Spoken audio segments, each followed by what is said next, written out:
దేవుడు వింటాడా వినడా? నువ్వు అడిగితే దేవుడు చేస్తాడా చేయడా? నీకు విశ్వాసం ఉందా లేదా? దేవునికి నీకు ఆ రిలేషన్ ఉందా లేదా?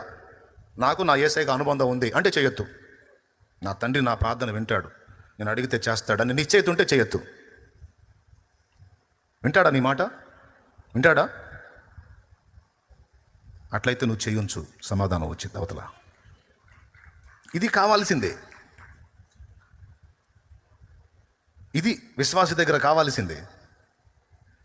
అంటే వాళ్ళంటే పెద్ద పెద్దోళ్ళు, ఎంతలా వాళ్ళేంది?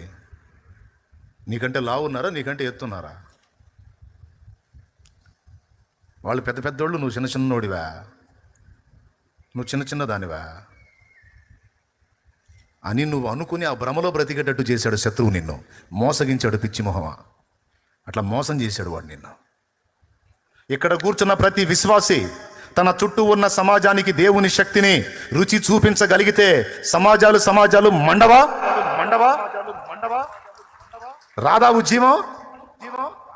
కానీ అందరూ కలిసి ఎట్లా ఫిక్స్ అయిపోయారు? మన దగ్గర ఏం లేదు, అంతా బుస్సే, ఉన్నదంతా షాలేమన్న దగ్గర ఉంది, ఆ పైన ఏసై దగ్గర ఉంది. కానీ వాక్యం ఏం చెబుతుంది? ఏసయ్య వాక్యం ఏం చెబుతుంది? విశ్వసించిన వారి వలన దేవుడు తన కార్యాలు జరిగిస్తాడని చెబుతుంది.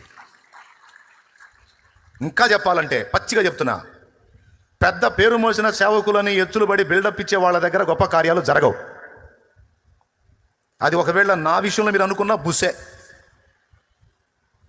మళ్ళీ చెబుతా ఇంకా క్లియర్గా, అబ్బో ఆయన అమ్మో, అబ్బో ఏమమ్మో అని మీరు ఎవరినో ఆకాశానికి ఎత్తి చూస్తారే, వాళ్ళు కూడా కొంతమంది పబ్లిసిటీ చేస్తారు చూడు, స్వస్థత వరము కలిగిన దైవ జనులని, అది బుస్సే.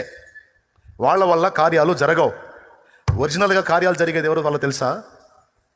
సామాన్యుల వల్ల జరుగుతాయి. ఆమె ఎవరో తెలియదు, పోతా ఉంటుంది దేవుని బిడ్డ. నువ్వు సమస్యలో ఉంటావు, ప్రభా ఈ బిడ్డను ఒకసారి దర్శించిన ఆయన అని వెళ్ళిపోయిద్ది. మళ్ళీ నీకు కనపడదు, నీకు తగ్గిపోయింది ఇక్కడ. ఇక మళ్ళీ నువ్వు ఆమెకు భజన చేయడానికి, అమ్మో మహాతల్లి చెయ్యి పెట్టింది తగ్గిపోయింది, నువ్వు మళ్ళీ ఆమెకు దండలు వేసి సన్మానాలు చేసి దండాలు పెట్టాక కనపడదు ఇక. అలా తమ్మును తాము మరుగు చేసుకుంటూ నేను ఎంత వాడిని, నేను ఎంత దాన్ని తప్పించుకుని వెళ్ళిపోతూ ఉంటారు చూడు, హెచ్చింపు నాశించకుండా. వాళ్ళ వల్ల జరుగుతాయి